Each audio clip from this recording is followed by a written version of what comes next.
the way you do. Just hold me tight, no words I needed.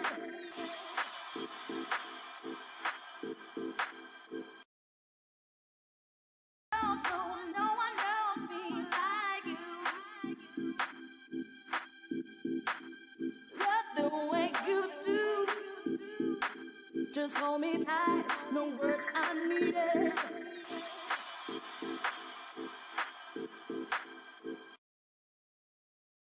Also, no one knows me like you. Love the way you do. Just hold me tight, no words I needed.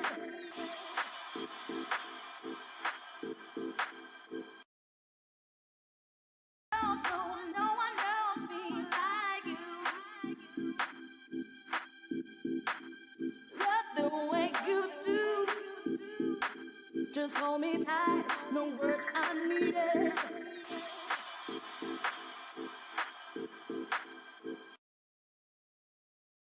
Also, no one knows me like you. Love the way you do. Just hold me tight, no words I needed.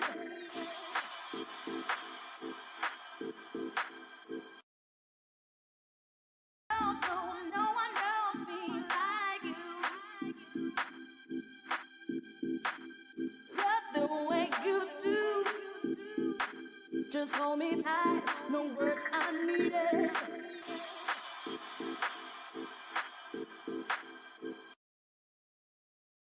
Also, no one knows me like you. Love the way you do.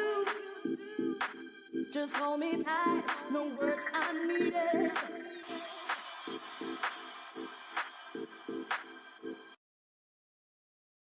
Also, no one knows me like you. Love the way you do. Just hold me tight, no words I needed.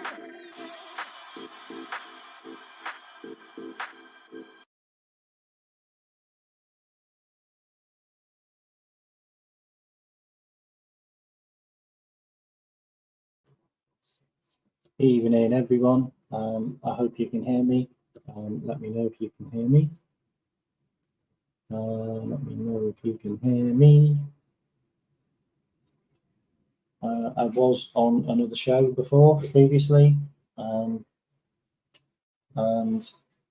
talking about Liverpool. Can you hear me okay?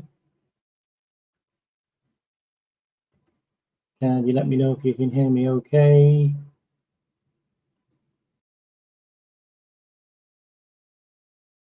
Can you hear me okay? You let me know if you can hear me okay. Good, good. So I was on another show before, and it just turned into a bloodbath of everybody just hating FSG, like just blaming FSG for everything. Like look, the links on the show. If you want to come on and you want to talk, please do. But like we haven't signed a player. Okay, I get it. We haven't signed a player. It's the 18th of July. Our major rivals have not signed any players. Arsenal haven't signed anyone. Manchester City haven't signed anyone. Okay, they're our major rivals. Okay, they haven't signed any players. All right. Real Madrid have signed Kylian Mbappe on a free transfer, which was arranged months ago. They haven't signed any new players. Like, can we all calm down? Like, it's really, really silly to start losing our heads because we didn't sign Lenny Yoro, who went to Manchester United. Like, if you all understood why we didn't sign Lenny Yoro, then I can give you an education on why we didn't sign Lenny Yoro. And it's because we are run by clever people. We are run by adults. We are run by people that don't give an 18-year-old 150 grand a week contracts. Like, we all think Manchester United are suddenly a brilliant club again, and they're going to be a threat, and they're doing things the right way. Do you think if we signed an 18-year-old on 150 grand a week, that's doing things the right way? Do you think if we signed a guy that's on more money than any other defender we have, apart from Virgil van Dijk, do you think that's a clever thing to do? He'll be on more than Canate. He'll be on more than Andy Robinson. He'll be on more than Gomez, Quansah, Bradley. Is that really a clever thing to do? He'll be on more money than McAllister. He'll be on more money than Nunes and Diaz and Jota. He's an 18-year-old kid who's had 1.5 seasons in the French league for a club that didn't win anything. Can we all put our heads back on our shoulders? Can we all get back to the real world? And the real world is, we have literally just had the most influential manager we've had in the last, I don't know, 20 years, walk out the club. He walked out of the club. Nobody's blaming him for anything. Nobody's blaming Jurgen for nothing. Jurgen left. Jurgen walked away. He walked away. It wasn't FSG's fault. He walked away. Like, Mike Gordon gave him a blank check and said, "What can we do to make you stay?" And he said, "I'm tired. I need to go. I need to leave." That's on Jurgen. That's not on FSG. And can we all start to understand what FSG is? Because I still don't think people actually understand what they are. The club is owned by John Henry. John Henry owns a 51% stake in Liverpool FC. So he is the owner of Liverpool FC. Yeah. The FSG group is a group of people that all have stake in the club. They all have a stake in the club. Okay. John W. Henry is the owner. Okay. He is the person that employs the staff for Liverpool FC. And he employed Michael Edwards to run Liverpool FC. So we can all kick off about FSG over the years and blah, blah, blah, blah, but you need to be putting some things at names.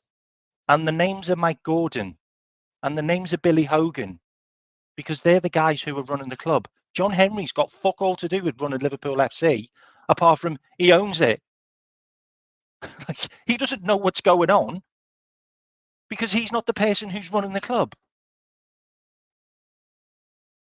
It's madness, absolute madness. Like, I'm starting to sit here and think that half the Liverpool fans are like fucking Democrats who fucking follow the Democrats and vote for Biden. Like, I'm really starting to wonder what the hell is going on with our fan base. Because honestly, like, it is mind-blowing how we are so negative against people that have literally saved our club from the brink of disappearing and given us shiny new toys and a shiny new stadium and all of these amazing things they've done for the club, and it's all just forgotten. It's all just like, it's not good enough. It's not. You know what we needed is we needed loads of people to just cheat and pay people under the counter and break all these rules. That's what we needed. We needed people to be really irresponsible and do loads of dumb shit and sign loads of players that are on stupid wages, get ourselves in loads of debt, and then end up being in the PSR fucking issues and then having to sell all our best players. Is that what we really wanted? Or do we want to be run by fucking people who care about the club and run it like a business? Because that's what's being done. That's what's been done over the years, and it's been done impeccably. And it was done that well that other clubs followed what we did. And they used us as a blueprint on how to make themselves successful. And guess what? We've been successful because we've won loads of cups, because we won everything with Jurgen. But it's FSG's fault. We couldn't get a Pep Guardiola to replace Jurgen. Can we all fucking get over it? Can we all get over the fact we couldn't get a Pep Guardiola? Jesus Christ. Like, he's managing another team and he's probably cheated fucking all kinds under the thing. He's probably going to have to leave the club because they'll get done. Let's put our heads back on our shoulders, please. Like, Manchester United beat us to an 18-year-old that basically looks like he was bribed to go there. And if you really do some digging into it, you'll find out that his own club said that they won't play him again unless he signed for Manchester United. And they paid 54 million when Real Madrid wanted him for 30. And Liverpool wanted him for 30. And that was what we valued him at. And guess what? That's what he's valued at. And then his dad wants 15 million. And then his agent, who's George Mendes, by the way, just do a bit of research, people. George Mendes, yeah, he's really squeaky clean. He got paid 10 million. Manchester United are paying nearly 90 million for this kid. And we're all having a meltdown. Jesus Christ, he wouldn't have even gotten to the first team. He's no better than Quansah. I mean, if you really want to do the numbers, put his FP stats up against the guy that we're trying to sell, Seth van der Berg. Seth van der Berg's better. Like, Jesus Christ. Honestly, like, FSG were paying Jurgen £15 million a year. Are you going to blame them for that? Are you going to blame them for hiring Jurgen? Are you going to blame them for giving us a new stand? Are you going to blame them for our club now being 68,000 all-seater stadium? Are you going to blame them for that? Is that what you're going to blame them for? Are you going to blame them for basically putting Liverpool back on the map? Are you going to blame them for putting Liverpool back in the history books? Are you going to blame them for making us so much money that we are sustainable and we don't need to sell our players? Are you going to blame them for that? Are you going to blame them for us getting probably about 20 million because we got some famous singer who I think is possibly a witch to do concerts at Anfield? Are you going to blame for that? I didn't see any other ground doing that. I didn't see them setting that up. Are you going to blame them for the Nike deal where we're all walking around with really nice Nike gear? Because I've got some amazing Nike stuff over the last couple of years. Are you going to blame them for the Adidas deal that we've now got coming up? Like, let's just keep on blaming them for all the brilliant things, because we seem to forget all of the things that they've done. And we seem to forget that the manager didn't want to buy players. They brought Michael Edwards back. We couldn't have asked for anything more.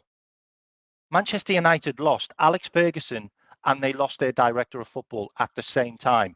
And they never recovered, and they never have since. We lost our boss and our director of football because Jurgen has been the director of football for the last 4 years. And people really need to understand that, because he's been in charge of everything. The staff, the players, the transfer, everything. He's been in charge of everything. And it's toxic, and it shouldn't have happened, but it did. Because Jurgen had the gravitas and he won all the titles and the trophies. And FSG wanted to keep him, and they wanted to keep him happy, and he wouldn't have signed a new contract. He wouldn't have extended to when he left the club if he hadn't have got the power. It's just a fact. It's just a fact. But he's gone. And they did the best thing they could. And the best thing they could was they got the guy that worked alongside Jurgen when we were at our pump. And that was Michael Edwards. And Michael Edwards is seen as the most influential director of football in the country. Everybody wanted him. Everybody wanted him. And he turned them down because he wanted to come back to Liverpool. But he wanted to run Liverpool the way Liverpool should have been ran. But it wasn't allowed to be run like that because Jurgen had all the power. And now he's back. And for God's sake, he's been back a couple of months. A couple of months. What's he had to do since he come back? He's had to hire an entire new backroom staff. He's had to hire a new director of football and a new manager. Like, okay, we haven't signed all of these players like we did at the start of the other seasons. But guess what? We had all our bloody staff then. We had coaches. We had backroom staff. We had directors of football. We had all of these people in place. So we couldn't go and we could go and buy a player right at the start of the season because guess what? We've been looking at that player over the years and we had all the people and Jurgen was there and said, yes, I want him. Jurgen's not there now. Slot's there and he's literally just arrived. Like he did his first press conference a week ago. Like, can we all calm down? Like, what did Jurgen do when he came to the club? Jurgen didn't sign anyone and he waited because he wanted to assess the squad that he had. He wanted to assess the squad that he had before he went and sold players. Like, if Slot came in and went, you know what, get rid of Trent, get rid of Virgil, get rid of him, and he's never ever played them, we'd be going mental. We would be going crazy if he started selling all our players because he didn't like the look of them. But at least he's going to sit there and he's going to assess them and he's going to watch them play football and he's going to see if they fit his formation. Isn't that the right thing to do? Before you go and spend 100 million on this guy and 50 million on this guy. Otherwise, we're in a situation where we've got another Brendan Rodgers. Like, we've literally just got another coach in Johnny Hettinger. And he's a really, really good coach, by the way. Like, I don't care. Everyone's kicking off saying he's from Everton. He's not from Everton. He was an Everton player. Like, he was the assistant manager. Like, he was the caretaker manager at Ajax. And he's coming to us as a coach. Like, he's just been at West Ham. And if you want to know how good he was at West Ham, have a look what Kudus has been saying about him. Mohamed Kudus thinks he's one of the best coaches he's ever worked under. And if we've ever got a chance of signing Mohamed Kudus, having Johnny Hettinger is going to do us really well. Because he'd love to work under him again. Guys, honestly, like, we need to really take a chill pill. Like, Manchester United have signed Kirchy. Like, well, he scored like, what, 9 goals in the Serie A? Like, they basically signed another Højlund who's not scored double figures in his seasons. All this hate so soon. Like, we haven't started yet. We haven't started yet. We haven't even played the pre-season game yet. We haven't even got half the team back. Like, half the squad is still away on holiday. Like, the manager's got to see a couple of players. Like, his first pre-season game, the manager's not even going to have a defence because they're still all away on international duty. Like, if we want to whinge about anything, we should whinge about the previous management letting Trent and Salah and Virgil van Dijk get to 12 months on their contract and then dumping them on the next regime. Like, that could be that's got to be the worst thing you could have done. Like, you're basically letting 3 of your biggest assets run their contracts down. Run their contracts down and then pass them on to the next guy. Like, Richard Hughes has got an unbelievable job ahead of him. He really has. Like, he's hiring staff left, right, and centre, and he's got to renew 3 of the biggest contracts in our history. 3 of our biggest players in our history. In Mo Salah, Virgil van Dijk, and Trent. And that's just a fact. Like, that is just a fact. In Premier League history, Mo, Virgil, and Trent are probably the top 3 players in our history on how good they have been. And he has to renew all of their contracts. Like, that's not on FSG. That's on the management. That's on how the club was run. That's on Jurgen Klopp and George Smacked and those guys that were in charge of looking after the players. They should have had them sorted, but they didn't. They just rested on their laurels, and they just assumed that the players would come to them and say, "Oh, boss, when am I going to sign a new contract? Oh yeah, sorry, I forgot about that." Madness, absolute madness. Like what he's left us with, he's left us with a massive problem, and the massive problem is, do they want to stay with Liverpool under this project? And if they'd been signed down to new contracts 2 years ago, they wouldn't have a choice because they still have 2 years or 3 years left on their contracts. But what we're in a situation with is we need to resell the project. We need to resell the project to Salah, Virgil, and Trent. And that's a hard sell because they've not seen anything yet. Like Salah loves Michael Edwards because Michael Edwards signed him.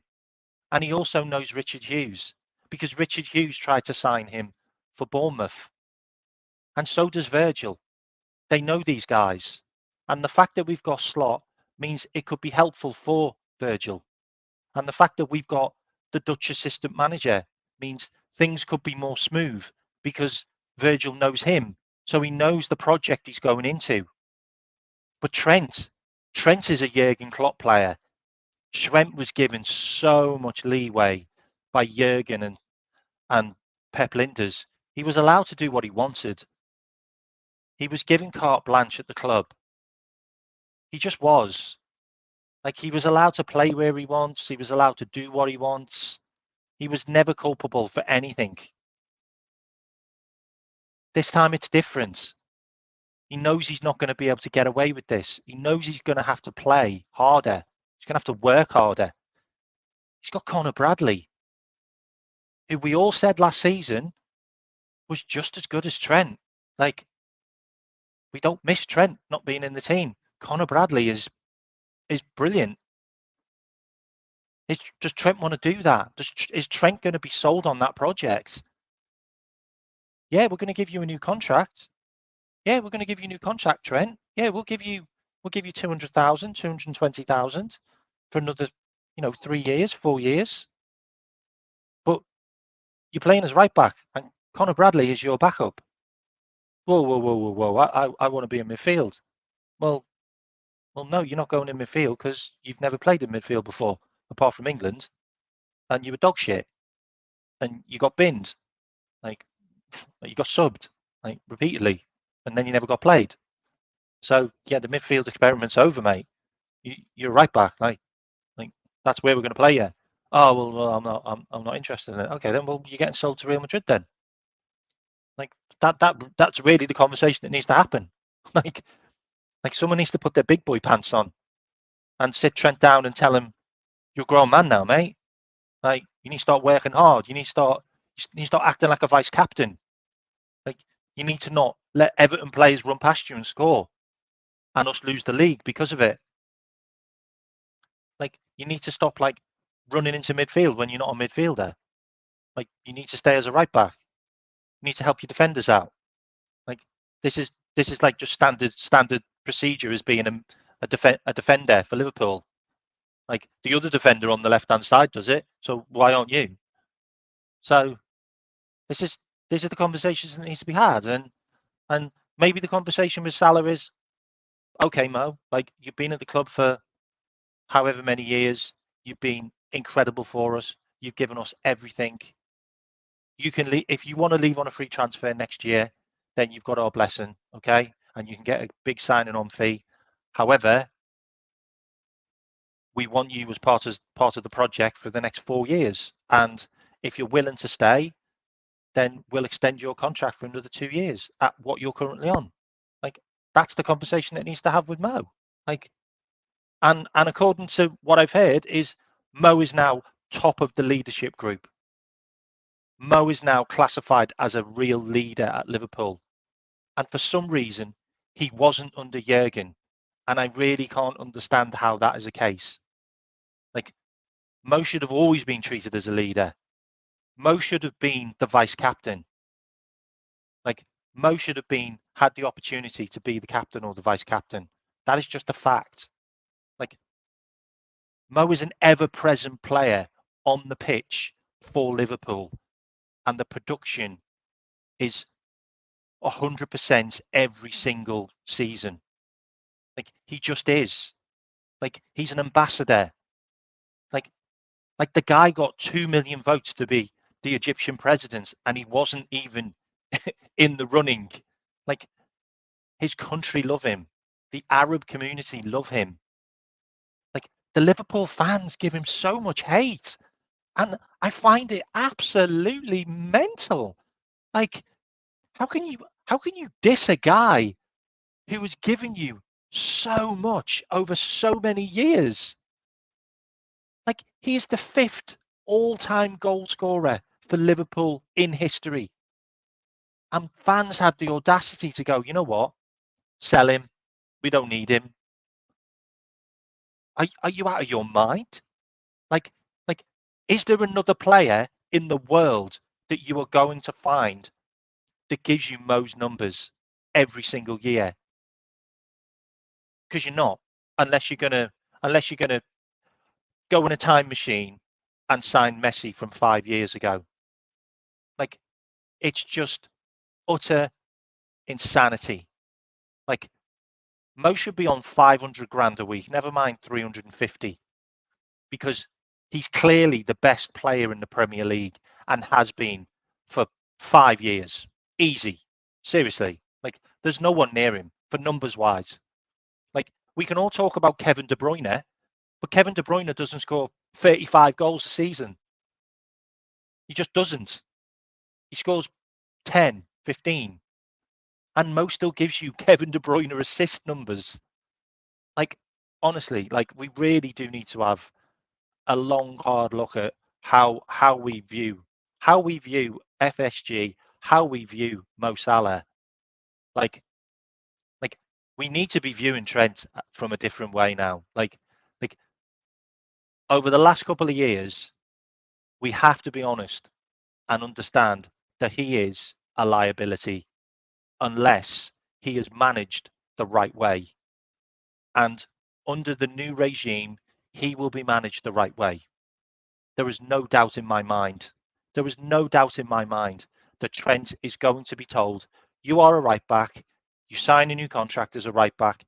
If you don't, we sell you to Real Madrid and we get as much money as we can, or we swap you for a Real Madrid player. And that is the be and end all of it. He doesn't get given another 6 months to think about it. We don't let him get to the 12-month point. We just can't. He's one of our own. He's 25 years old. He is one of our highest assets at the club. He just is. He just is. And this FSG hate, I just like if you're going to hate anyone, like, hate Michael Edwards, because he's the one who's running the club now.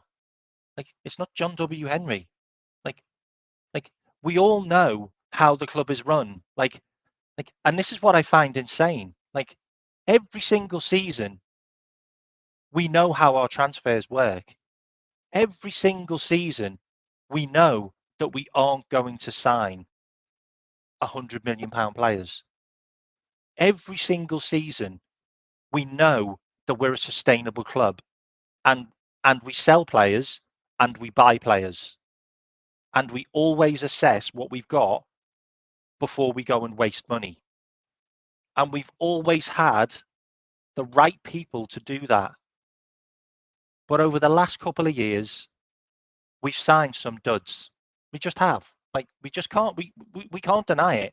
We can't deny that we've signed some bad players. We just have.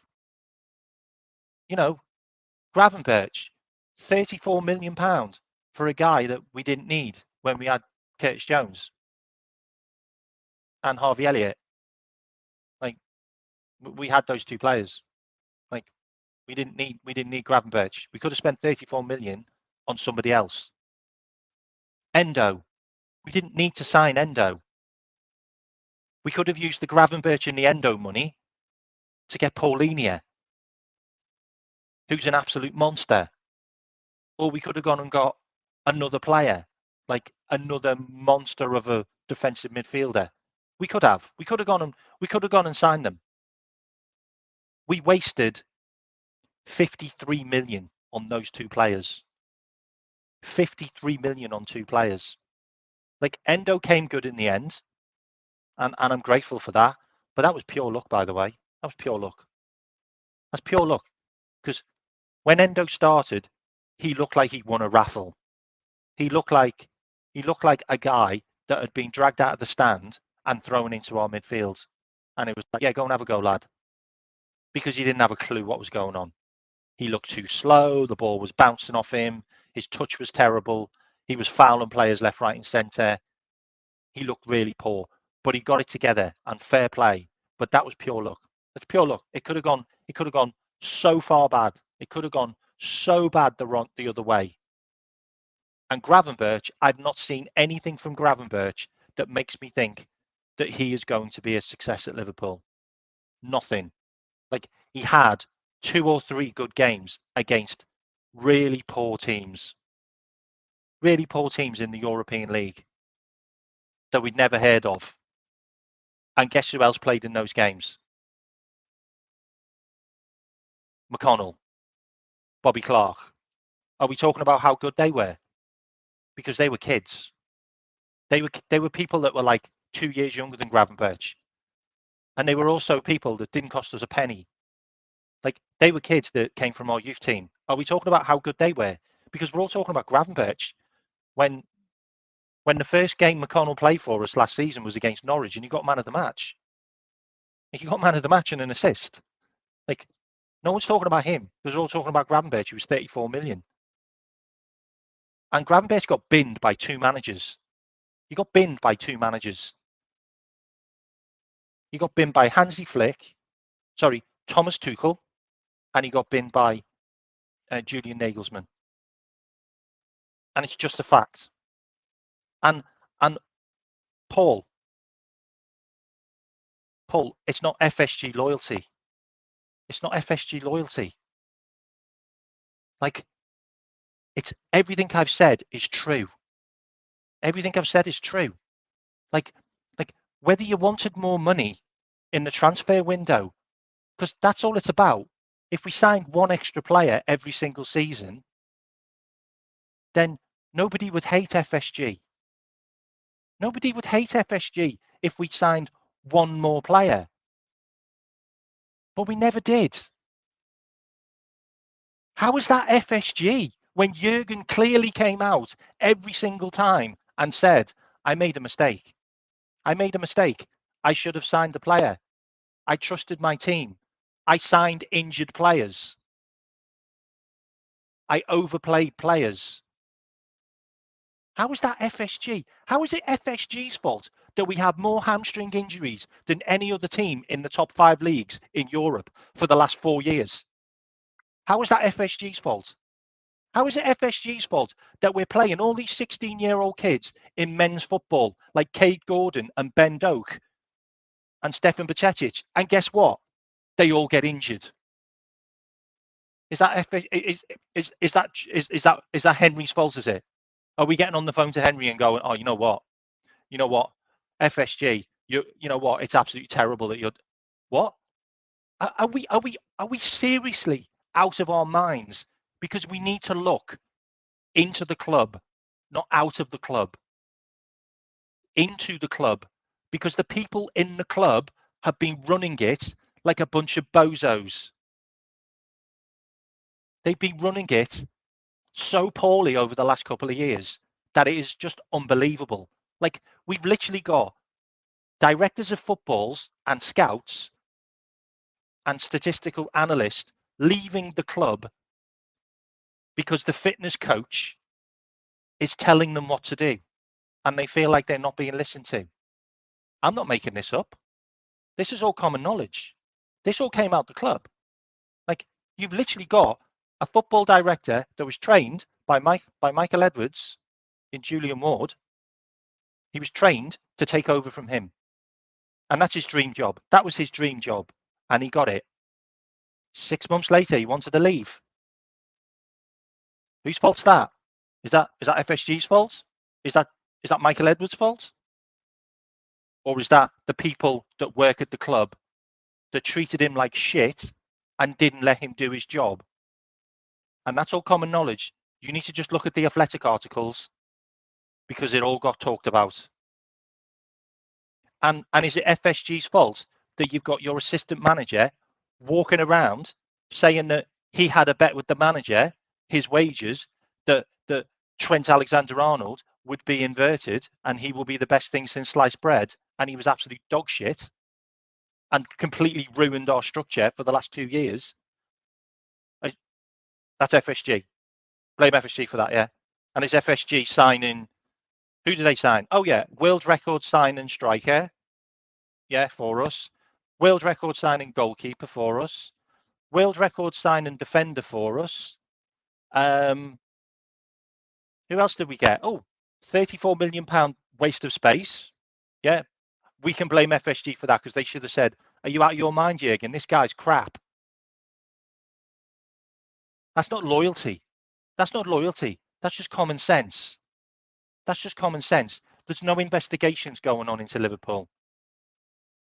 Liverpool have a future. Liverpool are in so much of a good standing that they're looking at buying another club. That's how much of a good standing we're in. Liverpool are in that much of a good standing that they can turn around and say to Nike, bye-bye. Bye-bye. You're the biggest sports manufacturing company in the world. Bye-bye. We've got a better contract offer. If we were run by idiots, we wouldn't have Adidas knocking on our door.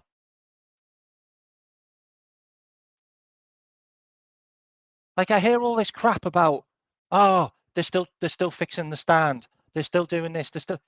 It's a brand new stand. Have you ever moved into a new house? Things need fixing along the way. Like, if the whole thing was falling down and it was collapsed, then I'd be like, what the hell's going on there? Like, the company that we paid to build the stadium went bust. You can blame FSG all you want for hiring them, but they went bust during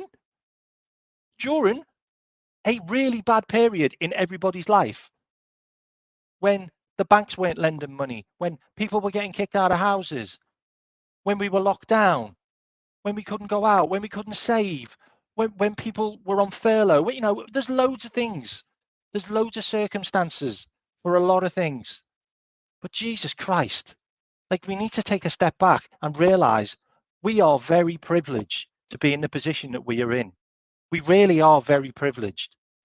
And we're very privileged that we've still got such a good squad and such an incredible crop of youngsters at this club because of the way it was run.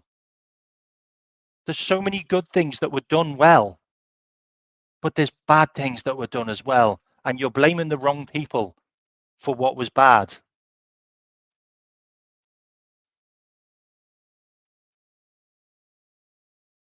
So tell me what we should be spending then, Paul. Tell me what we should be spending. Should we be spending 85 million on a Darwin Núñez every single season?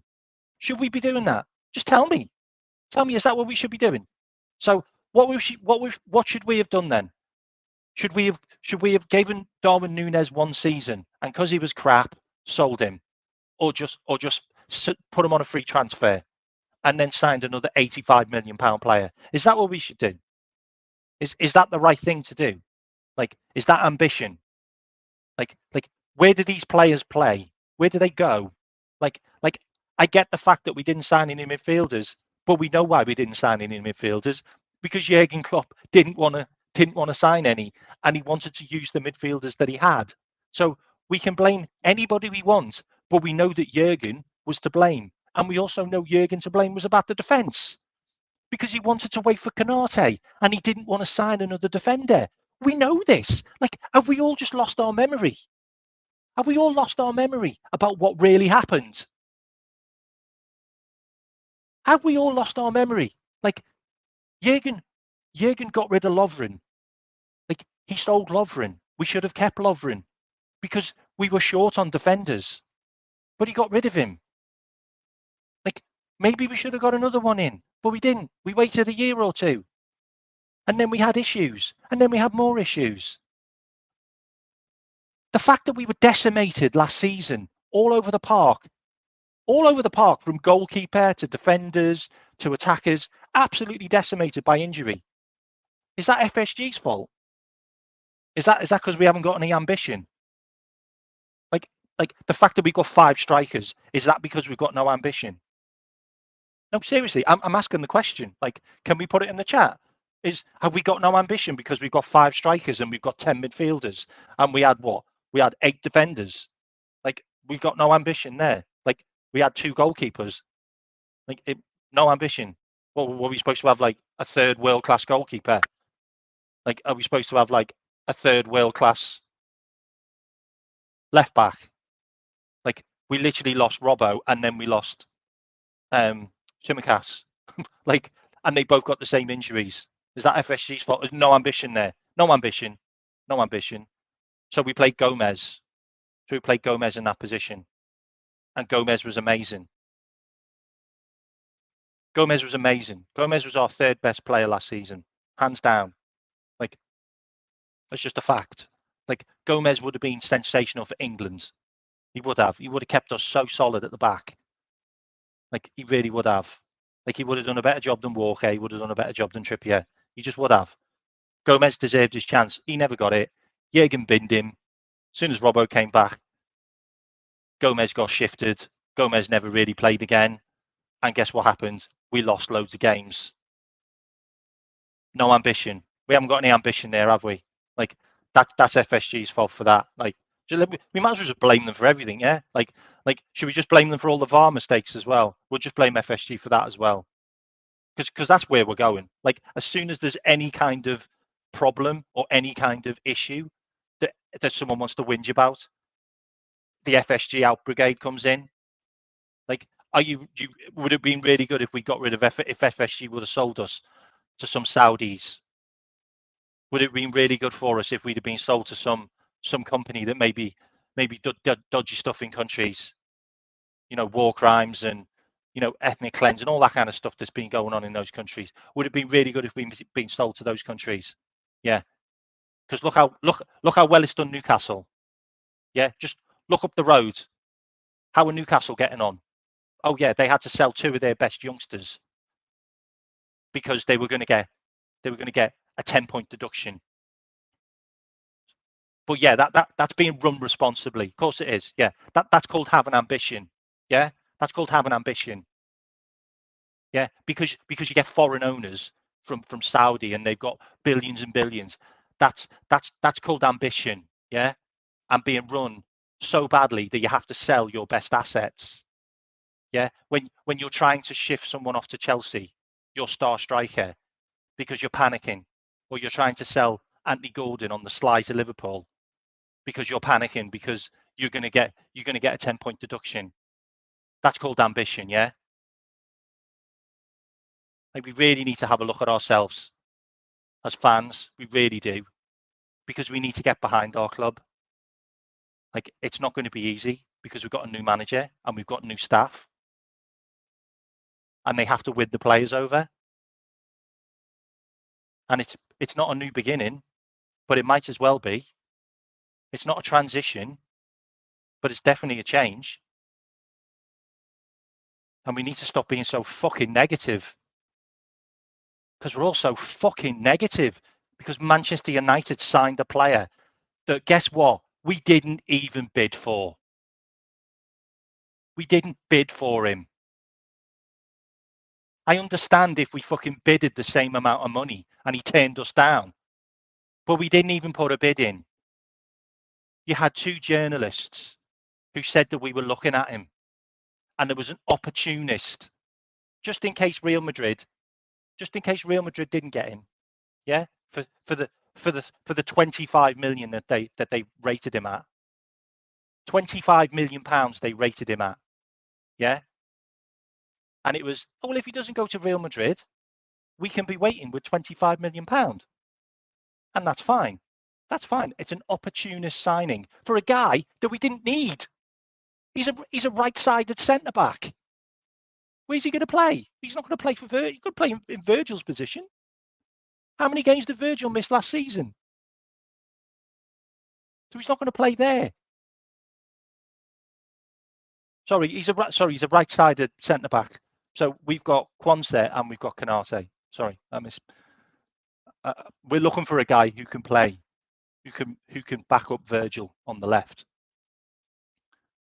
But we didn't even put a bid in. We didn't even put a bid in for him.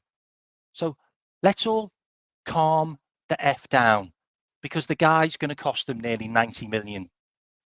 Because agents and daddy's going to get 15 million quid if you didn't know. And he's an 18-year-old that's going to get paid 150 grand a week, which is just mental. Let's be honest. It's just mental. The last player that got sold for over 50 million that was 18 was Kylian Mbappe. And see how that worked out. And let's be honest. If he's going to be their main centre-back next season as an 18-year-old, well, I know what I'd like to be. I'd like to be a striker running at him. Because guess what? That's what's going to happen. Because Manchester United haven't got any midfielders yet. It's the 18th of July. It's the 18th of July. Like, half the team isn't even back yet. Like, everybody's still on holiday. Like, there's so many players that played in tournaments that are still away. Like, and let's be honest, how many players do we need to sign? Like, how many players do we need to sign? If Slot doesn't want to play a defensive midfielder in his team, then we don't need to sign a defensive midfielder for our team. Then we don't. If Slot doesn't want to play a left back that can play centre back, then we don't need to sign a left back that can play centre back. Like, if Slot doesn't want to sign a right winger or a left winger because nobody's getting sold, then we're not going to sign them. We're not going to sign them. Like, we also have to understand that nobody's trying to buy our players. Like, we seem to think we have these incredible players at the club that are the best thing since sliced bread. Like, we haven't had a bid for Keller. We haven't had a bid for Diaz. We haven't had a bid for Morton, for Salah, for Virgil. Nobody's bid for any of our players. Nobody's bid for Gomez. Nobody's bid for Ali. Like, nobody's bid for any of our players. Like, that's just a fact. Like, the only player that's been bid for was Sepp van der Berg, and they offered 12 million, which is not how much Sepp van der Berg is really worth. He's on the market for 20 million. Like, if you don't offer 20 million or close, you're not going to get the guy, and we don't need to sell him. Like, we've still got so many players to return. Like, we seem to have short memories in how good our young players are. Like, we won the Carabao Cup with a bunch of 18-year-olds. Like, they're now 19. Some of the 19-year-olds are 20. Like, some of the players that didn't even play in those games that were on loan are now back, and they had good loans. Like, we seem to forget the fact that Connor Bradley came from nowhere. He came from a loan off at Bolton, and Quansah came from a loan at, I can't remember what it was, like Coventry or Bristol Rovers. I think it was Bristol Rovers.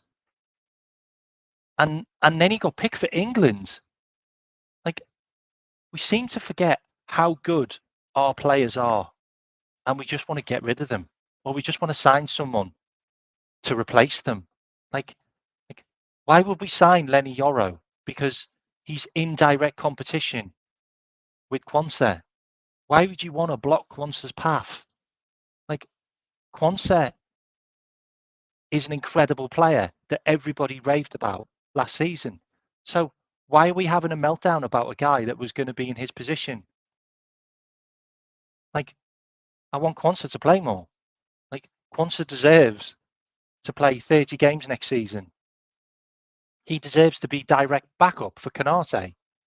Like, he just does. Like some of the youngsters that we've got back, we could literally have another Conor Bradley in Owen Beck, because Owen Beck is a Welsh international and he's a fantastic player and he's 20 years old. We could have on another Conor Bradley, but on the left-hand side. You know, Tyler Morton could genuinely be a fantastic midfielder for us. He really can. He had a brilliant season at Hull and he had a brilliant season at Blackburn the year before. He did. He just did. Like, he's had 2 great seasons and he's in the under 21 squad and he's playing just as well as Harvey Elliott is. And that's just a fact. And if you've got the likes of Leipzig and you've got the likes of, you know, Benfica and Porto looking at the guy, then there's a reason why. There's a reason why Leipzig, who have so many brilliant players come through their team, are looking at Conor Bradley. And there's a reason why Xabi Alonso wanted Callum Chambers last season. Like, Callum Chambers can be a phenomenal player. He's only 19 years old. Like, he's coming back to the club. Like, we're looking at signing what you want, an 18-year-old to replace 19 and 20-year-olds that are already there and are homegrown and are from our academy. Like, why do we want to cut their paths off? Why don't we want to use the youth that we've got? Like, we all want Jaden Dans to play more, but we all want to sign all of these attackers. Like, we're all talking about Ivan Tonys and Isaacs and, you know, Gordons. We're all talking about these players. What happens to the players that we've got? What happens to the Ben Dokes? What happens to the Harvey Elliots? What happens to the Carvalhos? What happens to the Jaden Dans? What happens to the Kay Gordons? Like, they'll never get a pathway because you've just gone and put a 50, 60, 70 million pound player right in his path. He'll never get a chance. We really do need to have a step back and stop having this meltdown about other players being signed to other clubs. Like, we will sign players when we feel like we need to sign players. And I trust who we've got at the club in Edwards and Hughes. And we need to just wait, because Hughes has already told us that we're not going to make any moves until August, because they want the players to come back and they want Arne Slot to look at the players. And if we just sit there and go, well, he should be selling him and he should be selling him and he should be selling him, then I just think that's nonsense. And as much as I think we could do better than Diaz, Arne Slot might play Diaz differently. Arne Slot might play Diaz the way he's supposed to be played and how he plays at Colombia and how he plays for his previous club in Sporting. So we just need to give him some time. But having this meltdown because Manchester United signed a kid for 54 million that we didn't even bid for. Honestly, like, David Ornstein really, really riles up our fans. As soon as he says something, it's gospel. Paul Joyce never said a word. That's all I'm saying. You know, Fabrizio Romano can say what he wants. Fabrizio Romano is paid by Chelsea. And we all know, because of the debacle that happened last season with Caicedo, we all know where his bed lies. I just feel that we just need to give it a bit more time. Okay?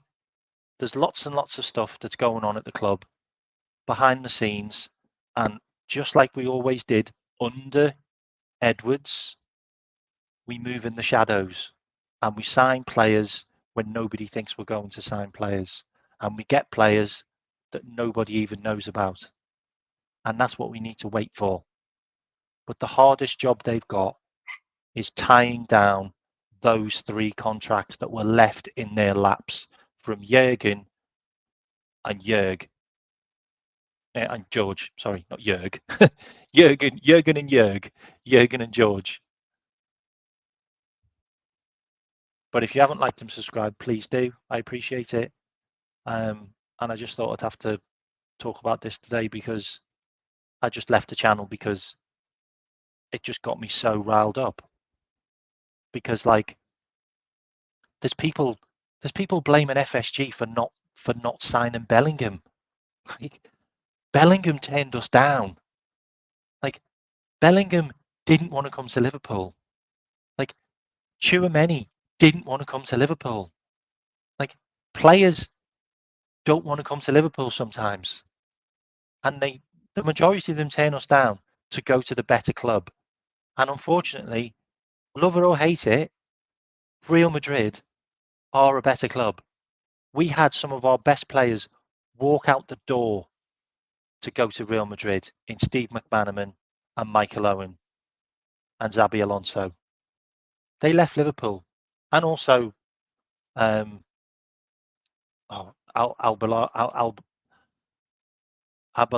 I think his name was. Can you write that in the chat if we got it wrong? He also left for Real Madrid. And if Slot wants to keep Nunez because he wants to work with him next season, then he does. Arbeloa, well in Christian. Big up Scraps. I mean, to be fair, the Arbeloa thing was probably because he got punched by Jamie Carragher.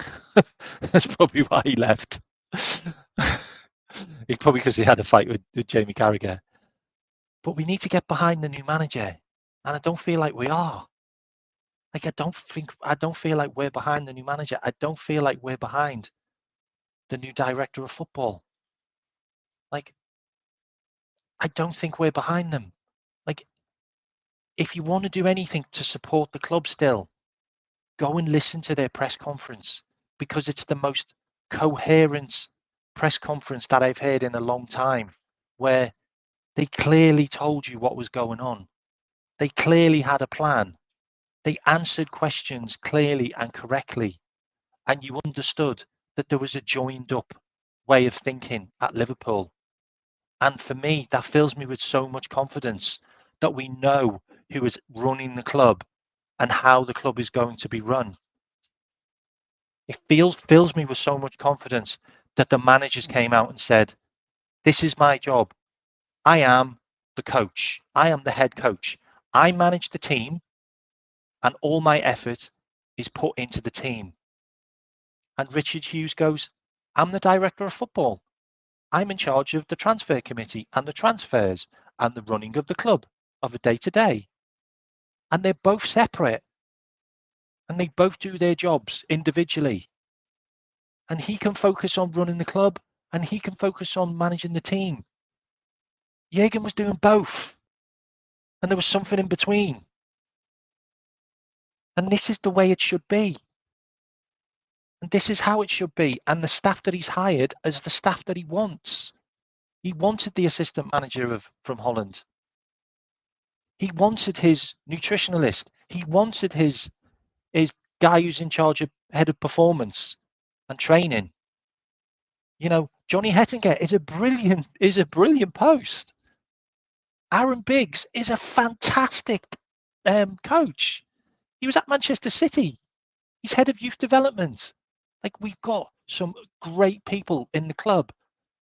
You know, we've got the USA goalkeeping coach who's worked at Dortmund. He's now going to be in charge of our goalkeepers. He's brilliant. We've kept Taffarel. We've kept a lot of people that were meant to stay, but we had so many that left. We've had to replace them. So there's a lot of things that are moving fluidly at the club still. And we changed the way we do training, and we changed the way we do our fitness tests.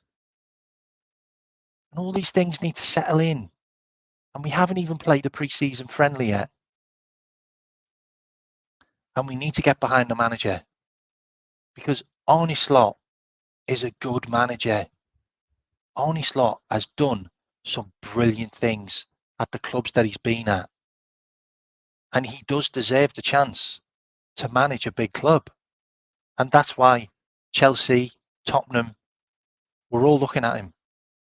They were all interested in him. You know, he had an offer from Tottenham and he turned them down because he was waiting for the perfect club for him. Doesn't it sound a little bit like Jurgen? Doesn't it feel like it's a good fit? Like he was waiting for the right club. He was waiting for the same type of fans, for the way the clubs ran. You know, a family atmosphere. You know, they sing "You'll Never Walk Alone" at Feyenoord. Like they're a passionate club. You know, similar fit.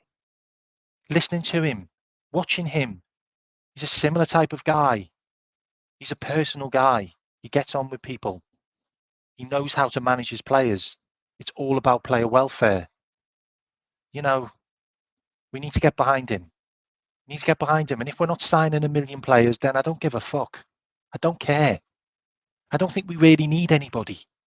I really don't think we need anybody that much, because we came third last season and we were literally 2 months away from being able to win everything. We literally had a meltdown in 2 weeks where we lost to Man United, we lost to Atalanta, we lost to Crystal Palace, and we lost to Everton. And the league and the cups were done. That's it. That was it. We had that wobble because Jurgen decided to bring all the players back that were injured back straight away, and they weren't fit.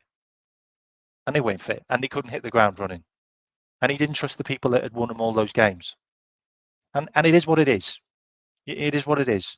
You know, 75% of managers might have done the same thing, but Pep probably wouldn't have, to be honest. He probably wouldn't have. You know, maybe the best of the best might not have done that, but he did what he did. He brought them back and they let us down. And they let us down badly.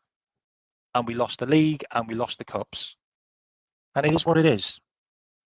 It is what it is. But we don't need a rebuild. And we don't need to sign all these players. We need to sign who we need to sign. And we'll only find that out until everybody's back in the club and the manager's settled. Anyway, you have a good evening, everyone. And if I did rant, apologies.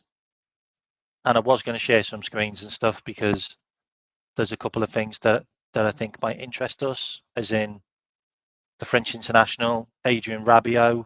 We're in discussions on getting him on a free transfer. I think he's a really good player, by the way. He's had 200 games for Juventus.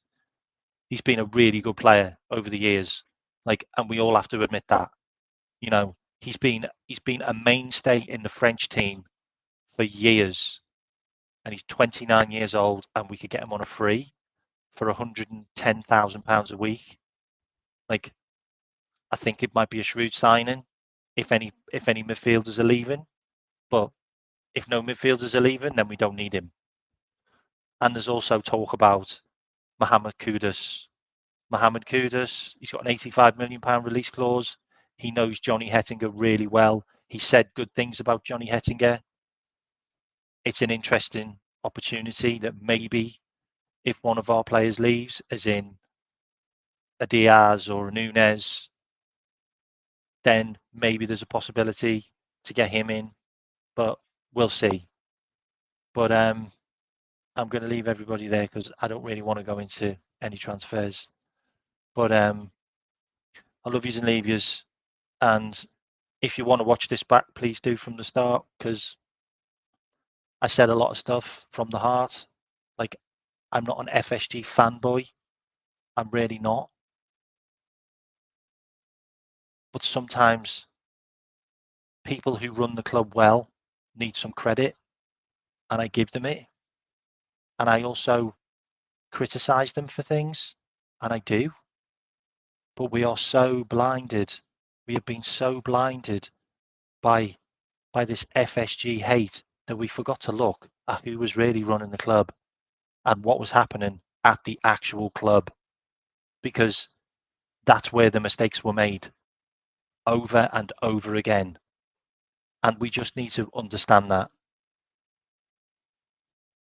But we need to get behind the manager, and we need to get behind the director of football, and we need to start giving Michael Edwards some kudos, because he's transformed us in such a short amount of time. Like, new manager, new staff, like new football pitch. We've also got new sponsors. Like, so much has changed. So much has changed recently. We've lost nearly 400 grand off the wage budget by getting rid of injured players, and it looks like more will be going. More of those injured players will be getting moved on. You know, there's a lot of players that have now got price tags on their heads, which would never had price tags on their heads before. So we need to start getting behind the team and the club again. We've got our first game in a week's time. If it doesn't work out well and we lose or we don't play well, we still need to support the club. We still need to support the team, because he's been in the door 5 minutes. You can't expect a new manager to come in and start ripping things up and selling players and buying players. It's just irresponsible. It's irresponsible. It's what Brendan Rodgers did. And we've seen what happened there and where it left us. Anyway, I love yous and leave yous, and I'll catch yous later. Have a great evening. Paul, I love you, mate. Jesus, you're so negative sometimes. Peace.